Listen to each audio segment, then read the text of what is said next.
from Island Sun Tarot. This video is a VR to Emily's Tarot Magic, her hashtag Friends in Tarot. I actually found Emily's channel through this tag, but I originally saw Musings with Masha's video where she kind of did a combination between the Friends in Tarot tag and a little bit of Simon from the Hermit's Cave Circle of Friends, which he did a few years ago. And I totally remember watching that video and I loved it. I didn't have a channel at the time, but it looked like lots of fun. And so I went back and watched that. I will link it below. So I kind of did what Masha did, where she kind of took like a mix match and kind of did her own friend kind of sections. So I have, well, 8 sections, but technically 9 decks to show because one of them I couldn't pick one, I'm sorry. Okay, so this is the Friends in Tarot hashtag. Let's get started. I just have some notes here off to the side if I'm looking down. Okay, so first, Emily, this is definitely one of Emily's and that Simon also had, is BFF, Best Friends Forever, Soulmate deck.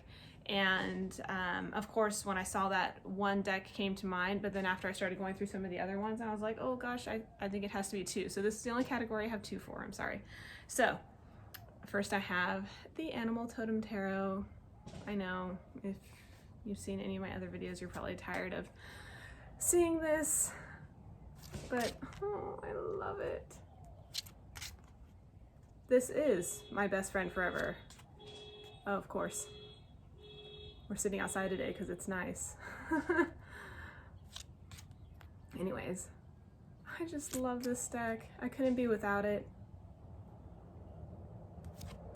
And I mean, this deck could fit into a lot of the other categories because this is just so much for me. But really, it's my best friend, and I instantly felt like that. There is definitely a really comforting level of honesty that we have together, and also brutally honest, another one of the categories. Just stunning. I love it so much. All right, so the Animal Totem Tarot, this is by Eliza Robertson with the artwork by Eugene Smith. And then my second one for this same category is BFF. Now, this could have gone under a few other ones as well, but it's the Oak, Ash, and Thorn Tarot. Oh, this deck.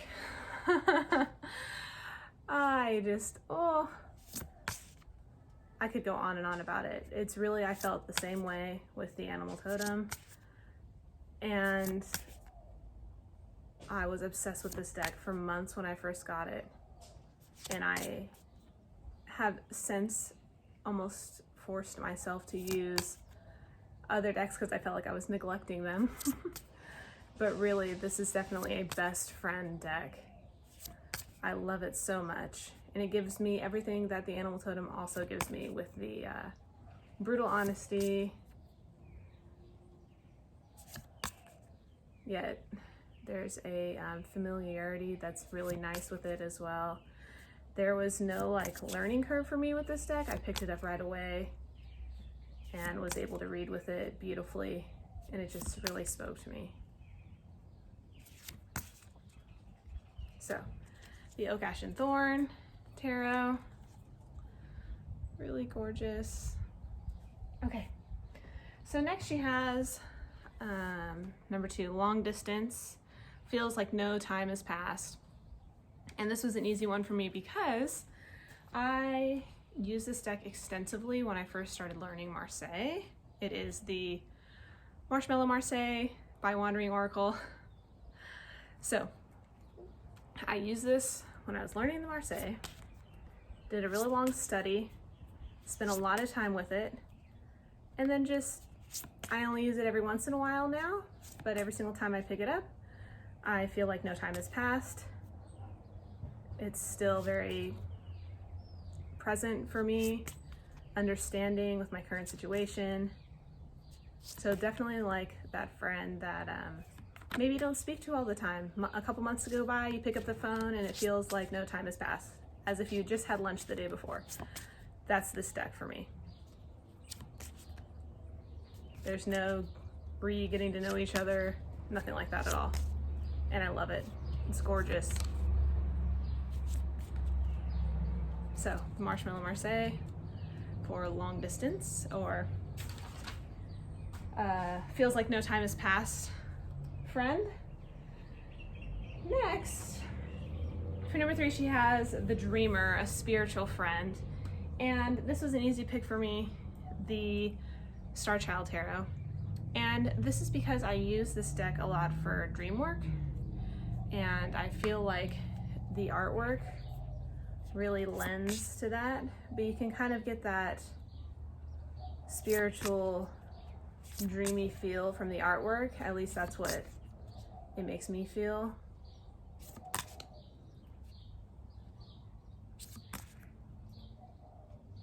And the artwork is dreamy. It's so clear and gorgeous. Yet this one is still, I really feel like all my decks could go under brutally honest, but you'll see when we get to that one. But this one is honest, completely honest with me, and I can be honest with it. And just, you know, bare my soul, and it can handle it and help me. There's no cherry picking with this. Oh, I love it. I love it so much. All these really. Okay, so the Star Child Tarot by Danielle Noel. Okay, so for number 4, Daytoday. So I kind of like, she kind of said comfortable, or, you know, day-to-day comfortable deck / like friend of convenience. This deck and I, we're not friends out of convenience by any means, so I'm going for more of the day-to-day, easy, comfortable, we're familiar with each other. And that is, may come as no surprise, the Fairy Tarot. I don't know, maybe you'll understand, but just some days I don't want to pick up a deck like the Darkness of Light Tarot, or even sometimes the Dreams of Gaia can be like heavy for me. I am able to pick up a lot of these daily, but there's something about this one that's just really comforting if my mind is so worried or just packed with other things that I'm dealing with. Sorry, I should be showing the cards. This deck is so effortless to pick up and use. The artwork is very tranquil to me. But I mean, I'll say it 100 times, these fairies can be so damn cheeky, but I love it. And there is a perfect level of honesty there. They don't hold anything back. Oh, I love her.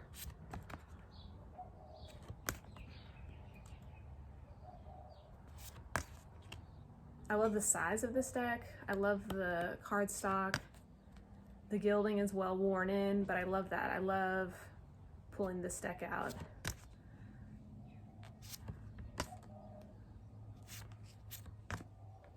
So gorgeous.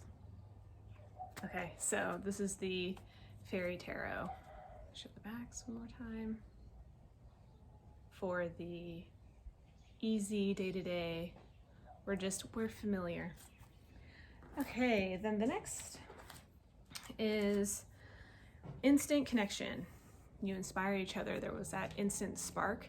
And really, the Animal Totem Tarot, the Oak, Ash, and Thorn, Star Child, Fairy, a lot of these could have gone for that, but there is this one that sticks out above the rest, and it is the Shadowscapes Tarot. And I think the reason why this one sticks out so much for me is just because it was a really freeing deck, and it really just helped me take a breath, and then also love the tarot, because I had been explicitly working with RWS, and so I like stopped that, got this and the Fairy Tarot shortly after, and yeah, so that's why. Oh, I love it so much. Sorry. Got too close. I'm sorry. It's so detailed.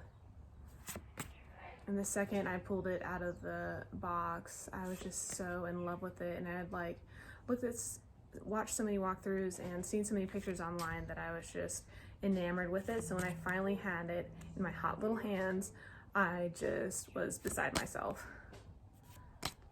It's stunning. This is another one that I like couldn't be without.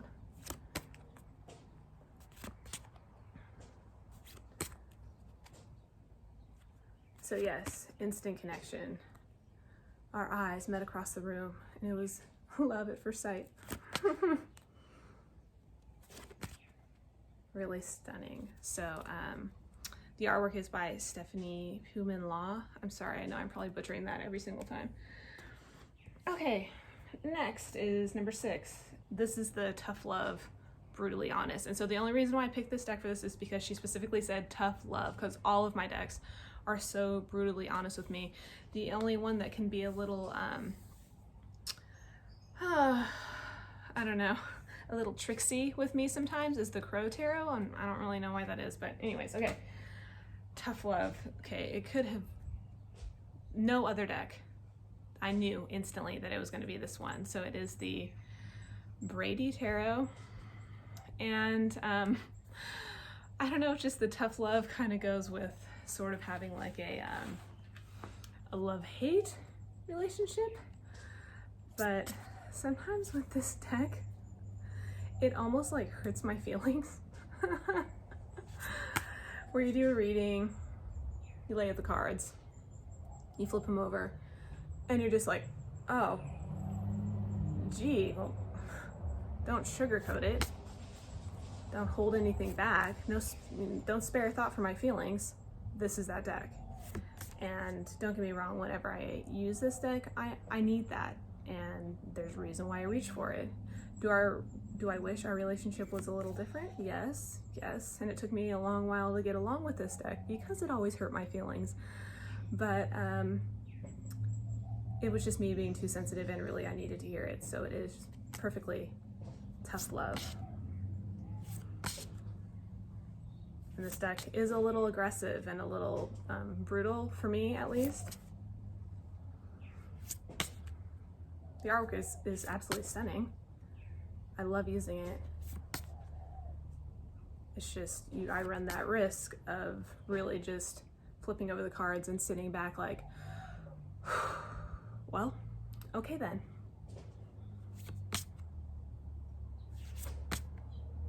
So the Brady Tarot for tough love. All right. Then I have the Wise Mentor, and then I also kind of combined it with Spiritual Advisor, because she was going for Wise Mentor more of like an elder energy, and then also for Spiritual Advisor she has Nuanced Wisdom. For me, this is all wrapped up into one deck, and it is the Dreams of Gaia Tarot.